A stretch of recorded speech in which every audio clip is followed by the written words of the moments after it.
The family is very different, very interesting. My mother survived my father taking his own life when I was 2 years old, which is very hard for her to deal with. And through it all, she attempted to take her own life at times, and a lot of drinking and drugs. Well, there is no pretty picture of where I came from. There's no good way to look at it. I was raised just constantly changing schools, new places, meet friends, say goodbye to them, go somewhere else and start over. It's constant instability. There's no foundation. There's no home that we can go back and look at and say, I grew up in this home. There's no certain place that we all can go back to and remember our childhood.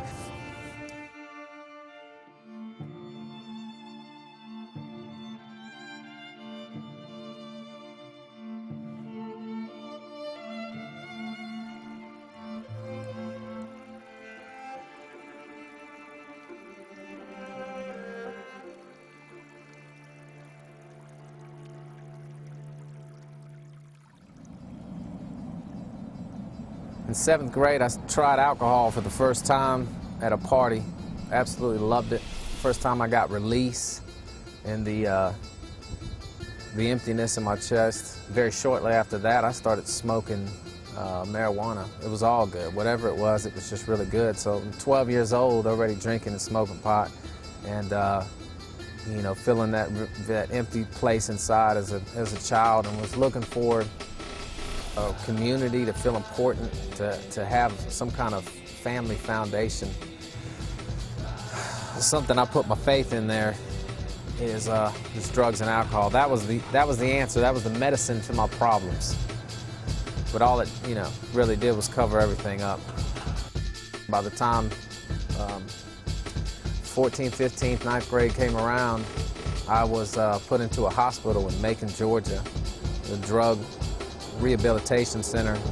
I was released there again 60 days afterwards, and of course the night I was out, I went right back to drinking and using, and which upset my mother, and she packed everything up. We moved to Atlanta, Georgia, and again starting a new school, and that was the pattern of my life after my father passed away, and it just filled that void inside, that emptiness that I had, that wanting to be important and loved by my family.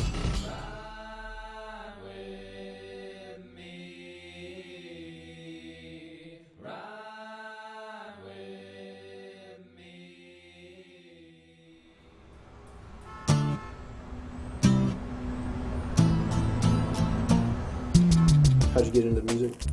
First I was dancing, break dancing, getting into contests and stuff like that, and then from there, you know, it kind of started to fade a little bit.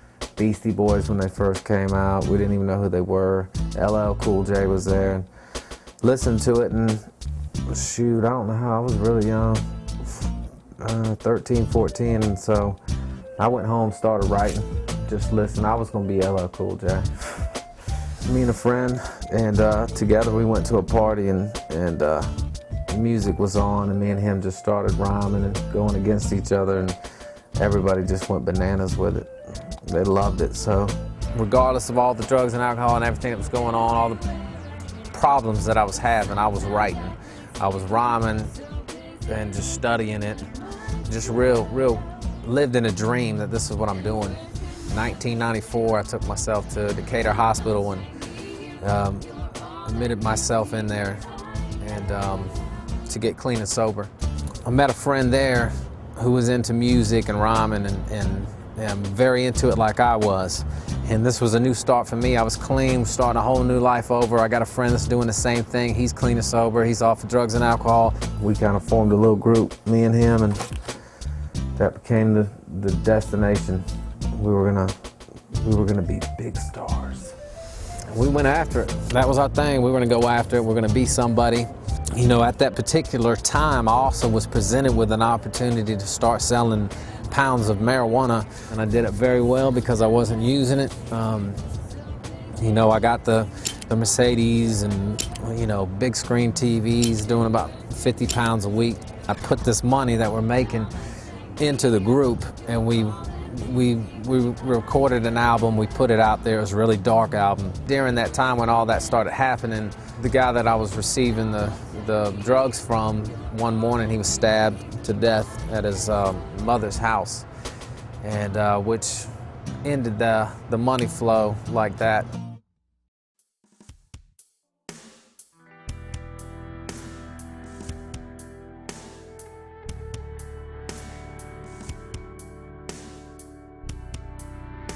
Put it like this, when I was selling and all that, I was large.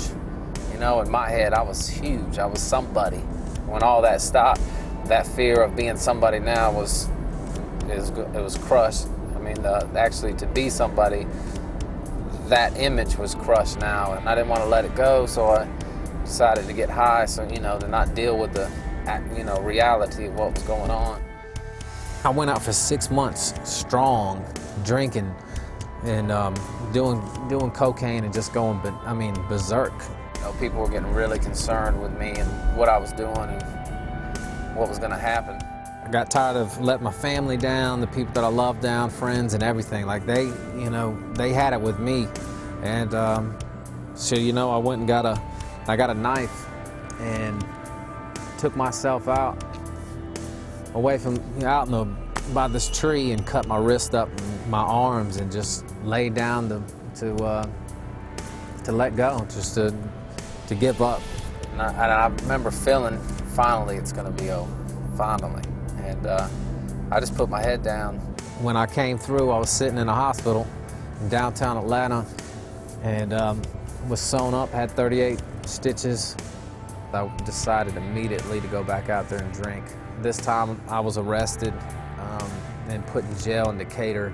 Sitting in jail with bandages around my arm and still can't get it straight, still can't fix my problem, still can't find that peace, still can't do anything. And while I'm in there, rehab gets offered a deal. That's with Epic Sony. And of course I'm in jail facing a felony. They got signed and there I was, I lost my dream. Everything was incredible. I came to Wilmington, North Carolina, and this is where I met my wife. A friend of mine asked me to ride with him to Wilmington, North Carolina, go to the beach. And I said, sure, I'll do it with you. And you know, we left it real late, 4 o'clock in the morning. He was coming to see somebody he had met, a girl that he had met at one of the shows that he did. And when we got here, we pulled over at the gas station, brushed our teeth. We got stuck in traffic, and these twins were running over the bridge. My friend pointed them out, and pointed her out and said, "That's her right there." And so it was like, you know, hey, and they ran up to the car, and the whole time I was looking at her sister, just blown away. I couldn't think, couldn't talk, and it was funny because they told us how to get to where we were going and to go to their house because they were on a run. And when they left, my friend asked me, what'd they say? I said, I have no idea. I was staring at his sister the whole time. So we ended up having to drive around for an hour until we saw them again and then find out where we were going. But man, it was the biggest thing. You just know when that person comes into your life. I knew this was what it was about. She stole my heart, and it was real. And even not knowing God, I had that feeling that it was from the Lord. Spent time coming from Atlanta back and forth to here, and ended up moving here, and we got married, and so it was very exciting. Had a baby on the way, and I got a record deal, and there was a lot of flying out to California and meeting some really good people in the industry and being excited, being in the studio, and so things were going really good.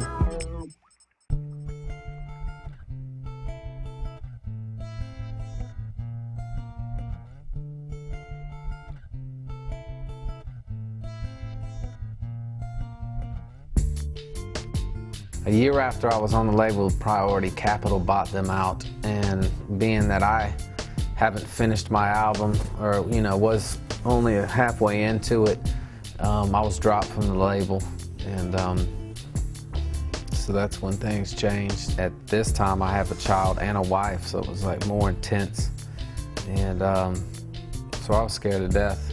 Tried to get that back in order and start producing other people and making plenty of trips back and forth to Atlanta all the time, say goodbye to my family and drive to Atlanta from here and work on this music for like a week and then drive back. Being alone on the road driving, I decided to drink, and you know, one occasion was gone for the weekend. It caused problems at the house, but we picked it up and we kept going.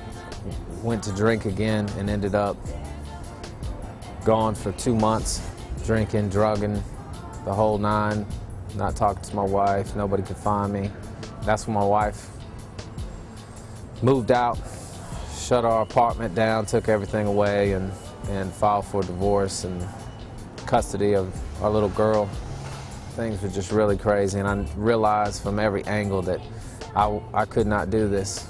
No matter how hard I tried, I had no control of the situation. I had no power whatsoever. I went to my brother's house and stayed with them and knew that, you know, he was a youth minister and knew a lot about the Word.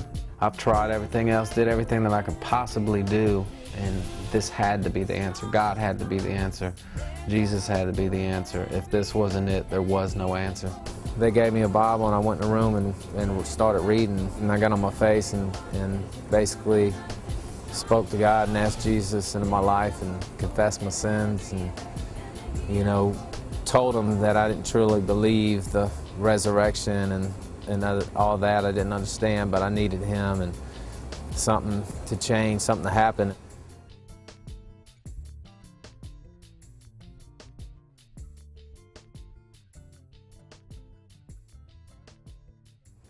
I went into this Teen Challenge program and, you know, spend every single day in the Word, studying, memorizing verses, meditating, worshiping the Lord. No radio, no nothing. It was just, you know, us and God, and we spent all that time just seeking after Him. As time went, I felt like, okay, this was my thing, was to go home and be with my family again. That became a lot more important than my, you know, staying clean in my relationship with Jesus.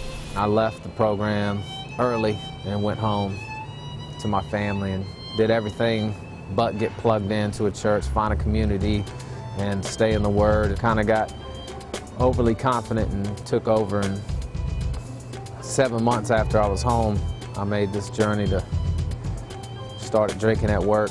There was a beer at my job, and I went in to the bathroom actually and held that drink and contemplated it. It was about me running things, and so I drank that beer, and that beer responded.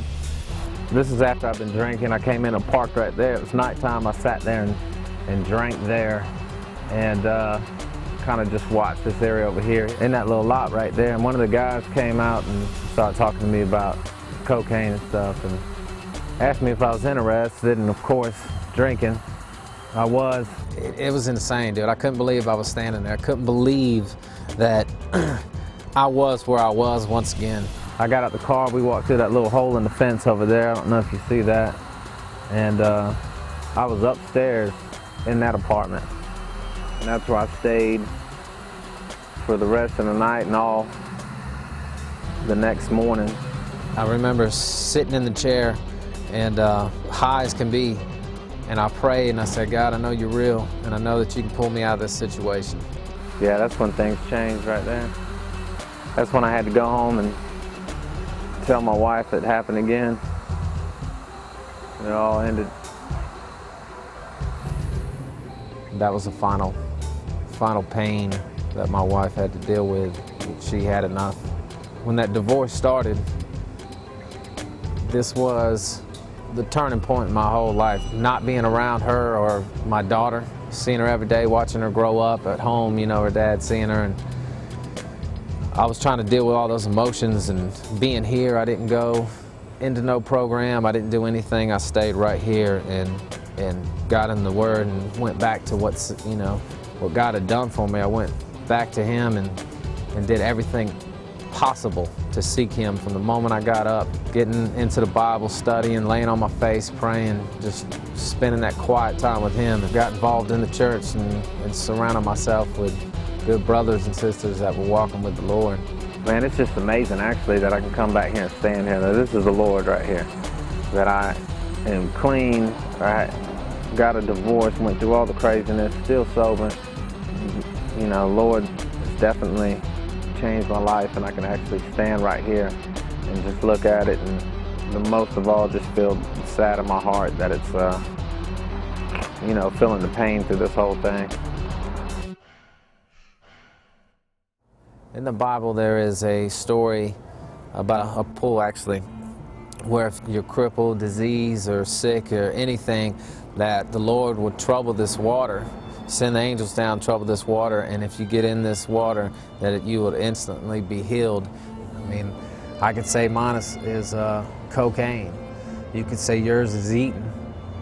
Somebody else could say theirs is, you know, lust. And when you look at it, it's all the same. It's the same fleshly desires, this addiction that we put ourselves through. This is what I know, and it seems funny, but every time you get in a situation that's hard and you can't handle it, and that's on your own without God, but you go back to what you know best.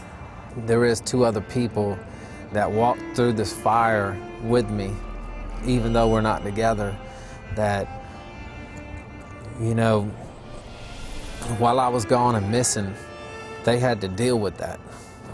I want my family back every single day. When I lay down in my bed, it's hard, and many a nights, you know, can't go to sleep, and crying and getting up and just feeling really sad, and it's a hard thing to swallow. On what's going on now is I've laid it all down to God and trust Him with this situation, and I'm not forcing anything or going after trying to get them back. I'm just trying to show them love and you know, try to somehow for them to maybe see God through me. And honestly, you can walk without God as long as you want.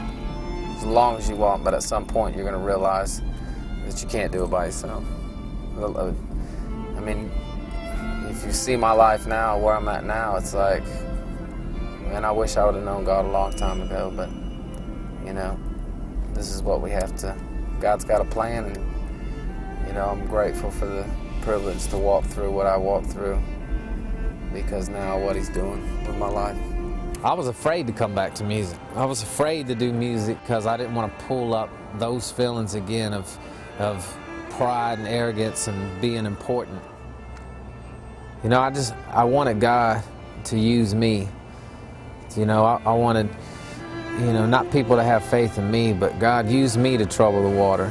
You used my life and music and everything that you've done with me to show your glory. You know, I just wanted to go out there and, you know, speak about the Lord and be honest and speak the truth, and, you know, through the word in these songs. And I know right off the bat that's going to trouble the water. It's going to cause all kind of conflict and issues. And that's my heart set. So we're going to, with the Lord's guidance, we are going to trouble the water.